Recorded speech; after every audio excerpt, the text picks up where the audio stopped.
Halo, selamat pagi. Kita berjumpa kembali dalam ruang publik KBR bersama saya Rizal Wijaya dan kali ini dipersembahkan oleh Trans Food and Beverage Group ya. Tema pagi hari ini adalah mengupas tren terkini di dunia kuliner, inovasi dan kreativitas dalam industri F&B. Baik, industri makanan dan minuman atau food and beverage ya terus mengalami inovasi dan perkembangan yang sangat pesat dalam beberapa tahun terakhir.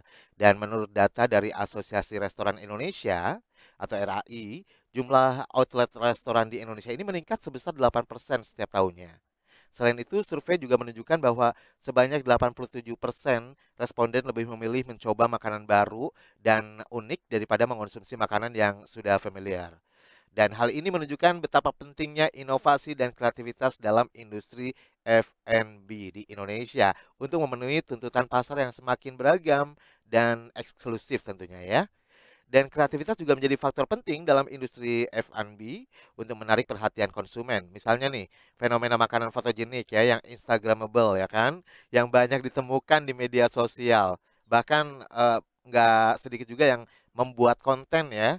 Dan menurut survei oleh kantor World Panel, sekitar 42% konsumen di Indonesia ini mengunggah foto makanan di medsos setidaknya sekali seminggu.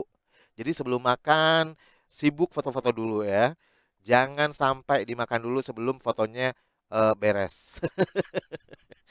Dan hal ini memberikan peluang bagi para pengusaha F&B untuk menciptakan makanan yang unik, kemudian yang estetik dan Instagramable tentunya.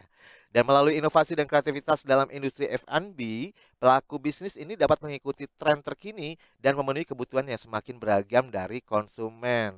Dengan menghadirkan makanan dan minuman yang inovatif dan menarik secara visual, industri F&B dapat terus berkembang dan menarik minat konsumen di era yang serba cepat dan sangat kompetitif ini.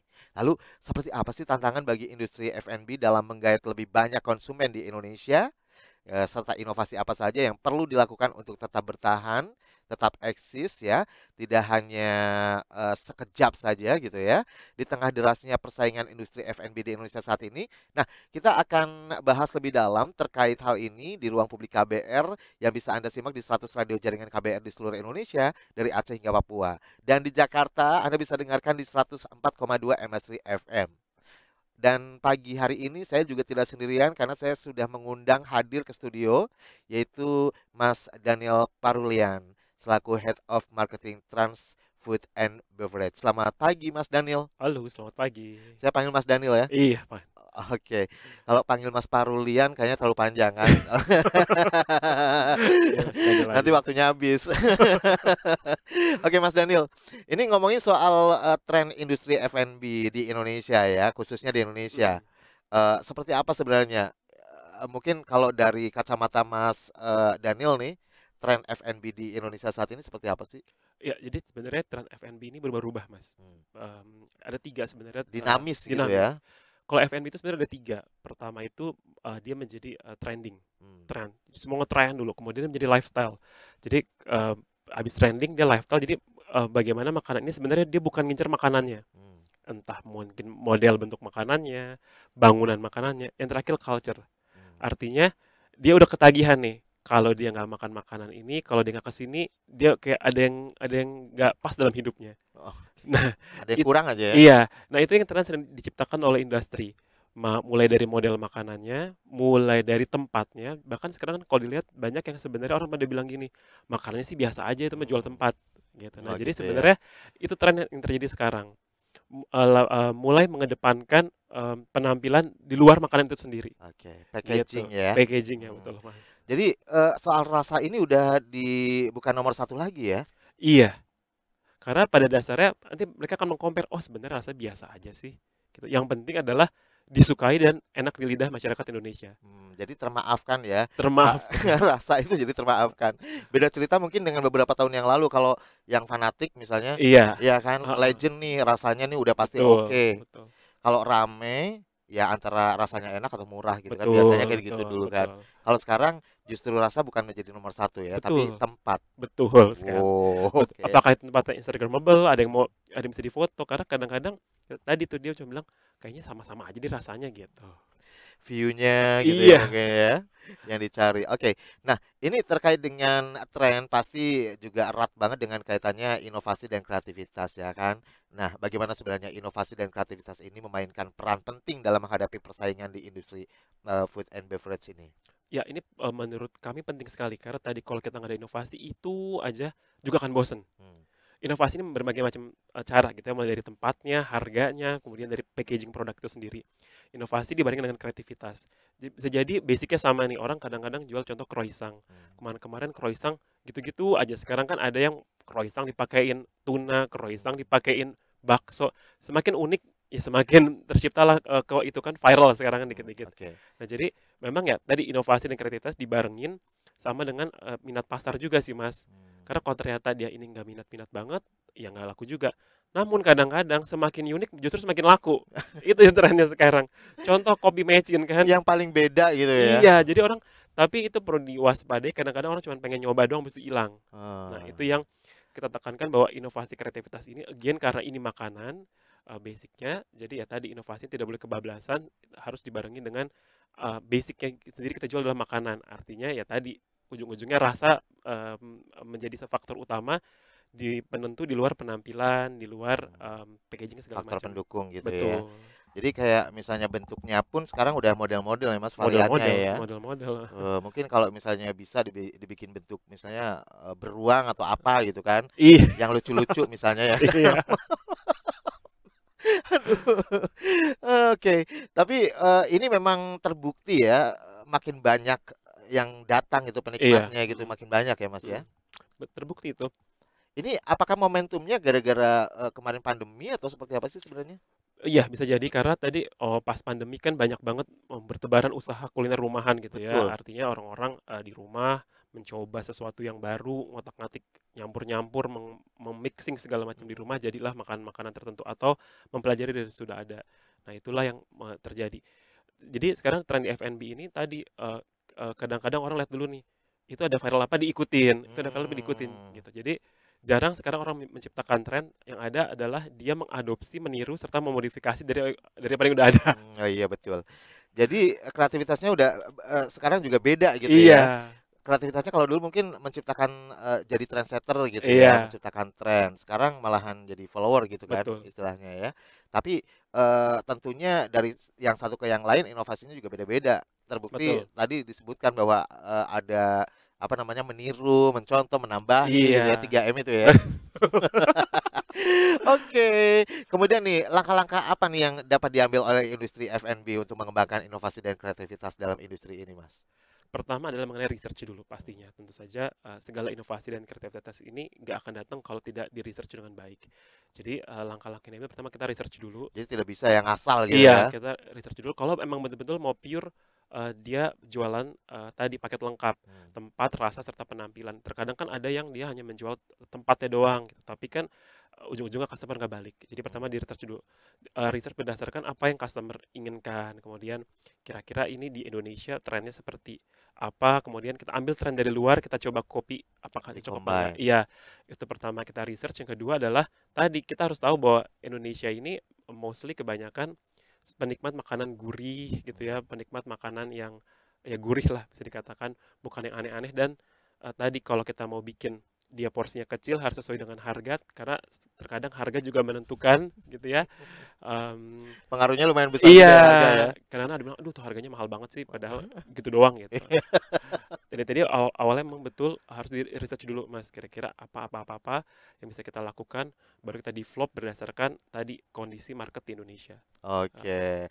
Jadi tetap ya, yang namanya, local taste-nya juga perlu diperhatikan seperti perlu itu ya? perlu, Bukan semata-mata misalnya western terus benar-benar diadopsi pure western dan iya, dikombinasi dengan local taste itu heeh juga nggak heeh. bakalan ini ya, rame ya? Mungkin ramai tapi untuk market tertentu gitu. Segmented ya? Iya, jadi tidak kalau mau dia ya tergantung ya Mas, misalkan gini, F&B ini hanya ingin untuk segmen kalangan tertentu Mmm. gitu. Nah, jadi ya dia tidak tidak akan berharap masyarakat banyak yang datang ke tokonya, Oke, gitu. berarti langkah pertama juga mungkin yang perlu diperhatikan adalah ini ya, segmennya ya, target Betul, audiensnya gitu iya, ya. betul. Sama loh kayak penyiar gitu juga loh. Aduh. Nah, ini terkait dengan era digital gitu ya. Semua orang kan tadi kan sempat disebutkan setelah pandemi ini terutama ya, momen pandemi ini menjadi titik balik semua orang bisa memproduksi makanan sendiri, kayak Mhm, UMKM rumahan kan mhm, banyak banget tuh ya. betul, Dan bisa belajar dari sosmed, dari betul, YouTube betul, tutorialnya, heeh, nggak pakai ikut training segala iya, macam ya nggak sih? iya, Dan bisa menciptakan banyak varian-varian makanan baru. betul.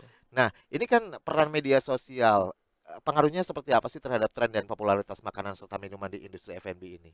Saya rasa perannya sama dengan semua industri ya. Hmm, Ini benar-benar bisa membawa sesuatu yang baik dan buruk gitu ya. betul. Sekarang dikit-dikit makanan enak, makanan bagus, cepat viralnya gitu ya.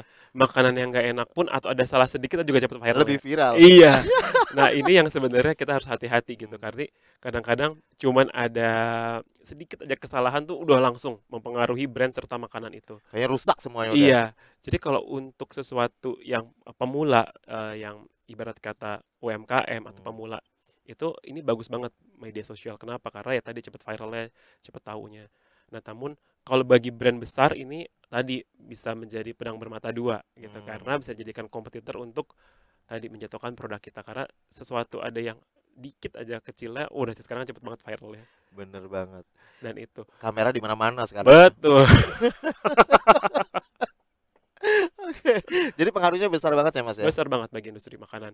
Satu lagi banyak menemukan tadi, kadang-kadang kita tahu justru, oh A dan B tuh dicampur enak dari media sosial. Hmm. Kenapa? Karena tadi banyak orang nyoba di rumah, nyoba sendiri di rumah, di-videoin terus enak, nah karena tuh, oh ternyata, bahan ini sama bahan ini dicampur jadi enak, gara-gara ini juga nih, lihat-lihat di, media sosial.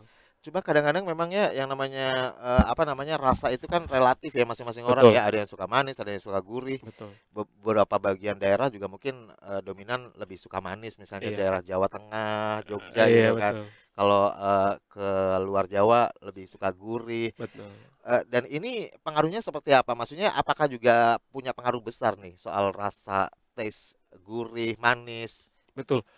Jadi kalau misalkan kita, buka tokonya di daerah Sumatera Hmm, berbeda, dengan, di Pulau Jawa gitu. lagi-lagi perlu riset ya. Iya perlu research. Namun kalau misalkan kita memang sudah menentukan ini misalkan ini jaringan besar gitu ya, Hmm, atau misalkan dia sudah suatu franchise pasti sama semua. Jadi, dia bisa mengekspektasi, oh kalau di, pulau ini pangsa pasar saya sekian persen, kalau di Pulau Jawa pangsa pasar saya sekian persen. hmm. Karena kalau yang model franchise kan dia udah ini Mas ya, udah memang udah standar gitu ya rasanya. Nggak bisa diubah-ubah gitu Nggak ya? bisa kalau Misal franchise kan. kalau misalnya Sumatera ditambah garam dikit deh Iya, biar tambah gurih gitu nggak bisa ya? nggak bisa. Oke. Karena itu kan ada standarnya, biasanya kan sudah dikirim juga udah jadi dikirimnya, jadi tinggal Hmm, tempat yang ini tinggal dipanaskan atau tinggal dimasak sesuai dengan SOP. Itu kalau yang franchise. Mungkin kalau yang masakannya modelnya rumahan bisa tuh, oh, hmm, misalkan, punya Mas Rizal sendiri, Rizal, ya. Bakery, nah bakery A sama bakery B beda tuh mungkin bisa terjadi. Begitu ya. Jadi disesuaikan. Misalnya Iya, kayak bumbu juga kan ada yang misalnya bumbunya rasanya tuh bener-bener apa kuat gitu iya ya. strong dia, Iya strong. Ada juga yang cuma butuh misalnya pedesnya doang iya kayak gitu juga betul, itu ngaruh ya. betul Mas. Oke. Jadi rasa tetap aja jadi perhatian khusus juga ya. Iya, jadi tadi faktor penentunya ada rasa, tempat, serta penampilan. Nah, tiga-tiga ini sebenarnya, kayak lingkaran gitu. Hmm, Yang satu ada, yang dua lagi nggak ada, kurang pas. Yang satu betul. ada, dua lagi yang dua nggak ada, satu ada juga kurang pas. Yang ada ntar dibully lagi ya. Iya, terus kadang-kadang, oh rasanya enak ya, Diviralin. Iya. tapi tempatnya gini doang, ada yang begitu kan. Nah, jadi tiga ini memang menjadi faktor, Bener. apa ya, lingkaran, dia nggak bisa dipisah dia. Hmm, tempatnya doang yang mahal gitu Ah, kan. itu kan banyak kan. Makanannya biasa aja itu. Aduh, ngeselin banget ya netizen. Oke, dan seperti apa sebenarnya tantangan yang dihadapi oleh pelaku bisnis F&B dalam mengikuti tren ini yang semakin hari makin kreatif, makin inovatif ya kan? Tantangannya pertama gini, ini adalah masalah kita berani apa nggak mencoba Hmm, gitu. Karena kalau ternyata misalkan satu ya ada tren seperti ini kita ikutin, ya kan sebenarnya dua bisa jadi berhasil bisa jadi gagal. Nah itu betul. yang pelaku industri perlu pertimbangkan.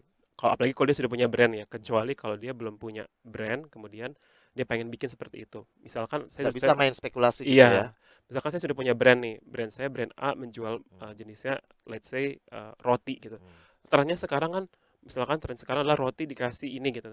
Nah, saya mau coba apa enggak gitu kan, itu tantangannya. Takutnya kalau saya coba nggak berhasil, kalau saya nggak coba nggak ikut pasar. hmm. Nah, jadi itu tantangannya sebenarnya adalah apakah kita berani apa enggak menyesuaikan dengan tren atau kita tetap pada jalur kita, tidak memandang tren, yang penting kita punya sales terjaga. Idealisnya terkikis dong kalau kayak gitu ya. Iya, jadi kan ada pengusaha begini, industri makanan, "Udah deh gue nggak ikut tren, Hmm, tapi yang penting gue punya sales tetap aman, terus, makan gue tetap laku." Nah, itu juga ada kan. oke. Ada yang pengen menambah menambah tokonya biar rame, ikutin tren nih, "Oh, ada juga nih model beginian di toko kita," gitu. Jadi masing-masing F&B beda-beda ya. Mhm. Oke. Baik. Dan kita bakal lanjutin lagi, kita harus jeda dulu, Mas. Nanti kita akan lanjutkan setelah jeda iklan. Jangan kemana-mana, tetap di Ruang Publik KBR bersama Rizal Wijaya.